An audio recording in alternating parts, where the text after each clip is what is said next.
নমস্কার, শুভ সকাল। আজ আমরা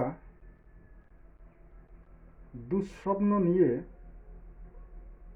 কিছু তথ্য জানবার চেষ্টা করব।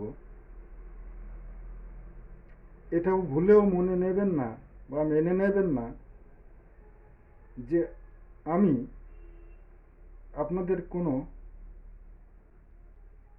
গল্প শোনাচ্ছি। এটা সত্য, তিন সত্য।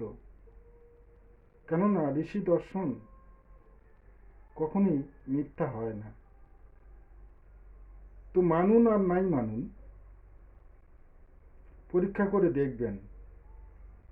স্বপ্ন তো আমরা প্রত্যহ প্রায় প্রত্যেকেই দেখে থাকি।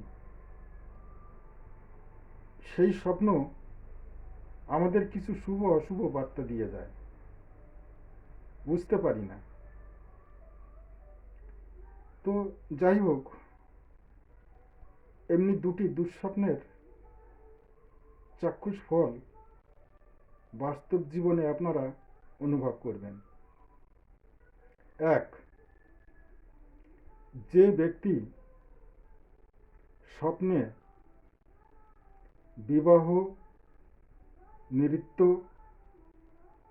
সুন্দর সঙ্গীত এ সমস্ত দেখেন, তার কিন্তু বিপদ আসতেই চলেছে। তাই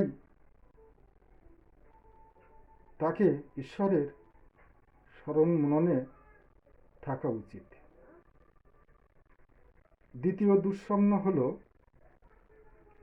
যে ব্যক্তি স্বপ্নে দেখে যে তার দন্তপীড়া হয়েছে, অর্থাৎ দাঁতের সমস্যা হচ্ছে, রোগ হয়েছে,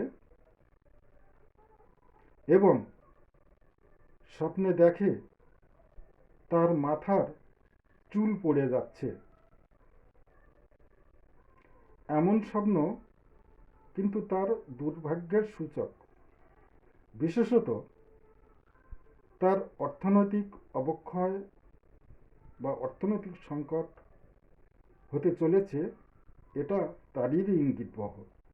নমস্কার, আজ এই পর্যন্ত।